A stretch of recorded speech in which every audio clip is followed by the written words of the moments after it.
ఏపీలో కూటమి అనూహ్య ఫలితాలు సాధించామన్నారు బీజేపీ ఏపీ అధ్యక్షురాలు పురంధేశ్వరి. అధికారంలోకి వస్తామన్న నమ్మకం ఉన్నా ఇంతటి ఘన విజయాన్ని ఊహించలేదని చెప్పారు.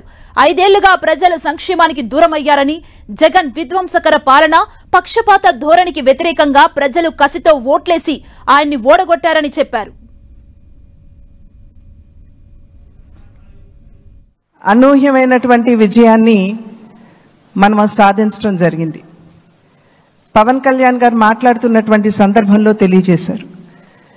ఏ విధంగా ఢిల్లీలో మేము కూర్చున్నటువంటి సందర్భంలో ఆంధ్ర రాష్ట్రంలో జరిగినటువంటి ఎన్నిక జరిగిన తీరు మాత్రమే కాదు, 3 పార్టీల మధ్య ఏర్పడినటువంటి సమన్వయం ఒక రకంగా యావత్ భారతదేశానికి కూడా ఇది ఒక ఎగ్జాంపుల్గా నిలవాలి అని చెప్పి ఢిల్లీలో మాట్లాడుకున్నటువంటి మాట. అటువంటి సందర్భంలో కేవలం ఇక్కడ ఉన్నటువంటి నాయకులకి మాత్రమే కాకుండా ఈ 3 పార్టీలకి సంబంధించినటువంటి ప్రతి కార్యకర్తకి పేరు పేరున నేను శిరస్సు వంచి నా నమస్కారాలు తెలియజేస్తున్నాను.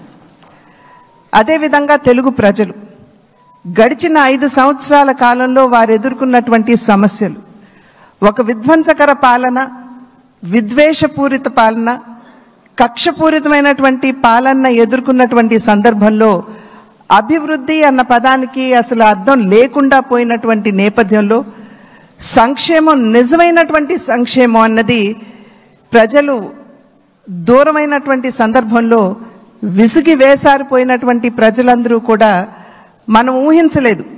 ఇంతటి ఘనమైన విజయం మనం సాధించగలమని చెప్పి మనం ఊహించలేదు.